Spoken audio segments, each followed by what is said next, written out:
mga gang, share ko lang pala sa inyo yung iniinom ko, itong Shipu Apu, kasi nga nakaka-refresh talaga siya. Plus, meron pa itong L-carnitine, meron siyang glutathione, Garcinia cambodia, tapos meron pa siyang sodium ascorbate. At sa isang pack, meron siyang 10 sachet. Ganito po kalaki yung sachet na laman nitong ating isang pack ng Shipu Apu. At kaya din ako iinom ito kasi nga nagki-crave ako ng donut. Pero syempre malayo yung bilihan, wala akong mautusan na bumili. Ayoko rin mag-order kasi nga syempre nagbabawas na ako sa matamis. Kaya ito na lang, iinom na lang tayo nitong Shipu Apu. Ganito yung kanyang powder mga gang. Ayan, so maglalagay lang tayo dito ng konting tubig para tutunawin ko muna yung powder para hindi siya magbuo-buo.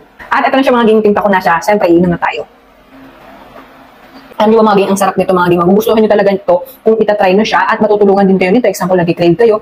Kasi ako mga gang, yung napansin ko habang umiinom ako nito, nung una-una ko inom, alam mo yung feeling mo busog ka lang, tapos hindi ka nagugutom, ganun.